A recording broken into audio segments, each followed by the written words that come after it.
scan aja tuh udah ke otak si telur cacing. Bismillah. Kasus Raya menjadi cerminan potret kondisi penanganan kesehatan di negeri ini.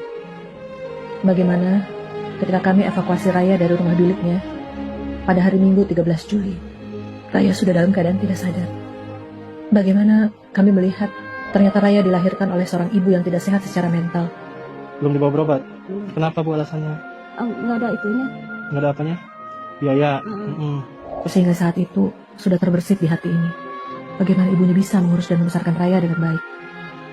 Ketika Raya kami larikan ke IGD RSUD dan malamnya langsung harus masuk PICU, kami baru menyadari ternyata Raya tidak memiliki kartu identitas yang otomatis tidak memiliki BPJS, baik yang bantuan pemerintah apalagi yang mandiri. Sehingga kemudian kami jaminkan Raya ke bagian admin rumah sakit dan kami diberi kesempatan 3 kali 24 jam untuk mengurus identitas dan BPJS-nya. Dengan catatan, bila lewat dari 3 hari, maka administrasi Raya otomatis akan dicatat sebagai pasien dengan pembayaran tunai. Dan mulai dari hari pertama Raya masuk PICU, perjuangan berat dan kesabaran relawan kami betul-betul diuji. Relawan kami dioper-oper dari satu dinas ke dinas lain untuk mendapatkan bantuan BPJS subsidi pemerintah bagi Raya, berkejaran dengan waktu yang hanya 3 hari. Dari Dinsos Kota ke Dinsos Kabupaten, sampai juga ke Dinkes Kabupaten, dan diarahkan lagi ke Kabit Lini Jansos.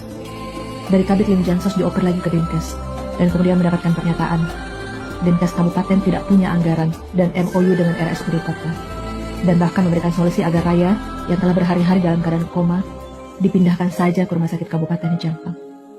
Ke semua pihak kami sudah tunjukkan betapa mengerikannya kondisi Raya saat itu. Kami tunjukkan bagaimana cacing gelang sepanjang 15 cm ditarik keluar dari hidungnya dalam keadaan hidup, juga keluar dari mulutnya, dan ratusan cacing keluar dari kemaluan dan anusnya dalam keadaan sebagian besar hidup. Kami tunjukkan Raya kondisinya kritis, sudah lebih dari 1 kilo cacing dikeluarkan dari badannya tapi tidak juga habis-habis. Kami tunjukkan hasil CT scan dan ronsen Raya, bagaimana ratusan puluh cacing sudah bersemayam di kepalanya. Lalu, bagaimana mungkin kami mengikuti saran dari Dinkes Kabupaten untuk memindahkan Raya ke rumah sakit yang lebih kecil di Jampang ketika kondisi Raya sedang kritis seperti ini. Dan bahkan RSUD yang lebih besar di kota Sukabumi saja kewalahan melihat kasus Raya.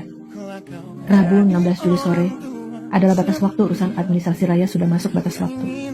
Status pembayaran Raya otomatis terhitung pembayaran tunai dengan penanggung jawab kami, Rumah Terpadu Sukabumi. Posisi tagihan di hari ketiga sudah mencapai belasan juta. Untuk per hari ini sudah sampai 11.669.950 rupiah dan akan terus bertambah sampai kondisi Rayanya benar-benar sehat lagi. Bukan kami kelebihan uang. Realitanya setiap bulan Iin harus banting tulang mencari donasi untuk membayar kontrakan semua rumah-rumah kami yang totalnya ada 21 rumah termasuk 3 rumah di Sukabumi.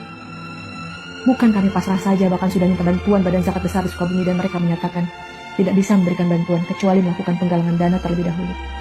Sehingga, bismillah aja, dengan rasa pedih, kecewa dan amarah yang Iin pendam, karena merasa tidak ada satu pihak pun yang bersedia ikut bertanggung jawab. Nah, dari Bapak sendiri itu gimana Pak untuk menyampaikan ke pimpinannya? Soalnya kalau sore ini nggak selesai atau nggak ada keputusan kan itu jatuhnya umum. Nah, untuk pembiayaannya gimana? Itu kan pimpinan, saya nggak bisa jadi mungkin saya juga hanya menyampaikan, nanti mungkin memberikan informasi teteh bukan dari saya, dari semua, dari dinas sosial, nanti juga ada gimana keputusannya dari kami juga rapat ke pimpinan gitu. Boleh nggak Bapak saya izin menghubungi pimpinan aja sekalian biar bisa menjelaskan langsung gitu Pak? Soalnya kesian juga ini pasien tidak mampu sama sekali, orang tuanya.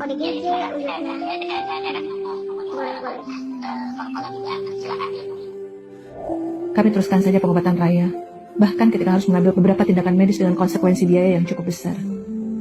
Ternyata betul, kecewa berharap pada manusia. Kecewa dengan sistem kesehatan yang dibuat di negeri ini. Ngeri melihat nurani-nurani para penguasa yang tidak terusik melihat penderitaan Raya. Kalau bukan karena masih ada iman sedikit dalam hati ini, sehingga yakin Allah nggak akan ninggalin perjuangan ini. Ingin rasanya ikut-ikut angkat tangan dan membiarkan saja mereka, para apa terkait yang harusnya bertanggung jawab. Tapi ya Robbi, bagaimana kami tega melihat kondisi Raya yang sudah lemas, karena semua nutrisi dan oksigen dalam tubuhnya habis terhisap oleh ratusan cacing-cacing ini. Raya, nak, kami nggak pernah nyerah, walau rasanya makin pesimis lihat Raya yang nggak juga membuka mata. Kami nggak nyerah, nak, sampai Raya yang kemudian menyerah kepada panggilannya. Berpulang pada Kamis 22 Juli 2025. Di sore hari bertepatan ketika Iin baru saja menyelesaikan syuting podcast di Cinta Quran Bogor. Dek, Raya sehat ya?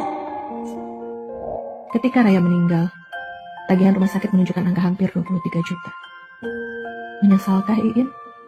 Karena setelah habis-habisan ternyata Raya meninggal juga? Sama sekali enggak, Nak. Enggak sama sekali.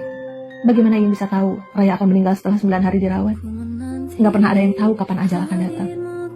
Tugas kami, Nak, hanya berusaha mendampingi maksimal perjuangan Raya semampu kami. Maafkan orang tuamu ya, Nak, yang enggak bisa mengurus Raya dengan benar sejak Raya. Yang membiarkan Raya bayi selalu bermain tanah di kolong rumah panggung Raya, bersama ayam-ayam dan banyak kotoran lain yang kemudian terbawa masuk ke tubuh Raya selama 4 tahun Raya hidup. Karena dia belum bisa jalan, dia sampai merondong ke bawah sini nih. Ke bawah. Nih. Maafkan pemerintah negeri ini ya, Nak, yang tidak bisa cepat tanggap melihat rakyat yang menderita seperti ini. Dan maafkan kami juga ya, Nak, yang terlambat tahu tentang penderitaan Raya. Raya udah bahagia kan sekarang? Udah gak kesakitan lagi.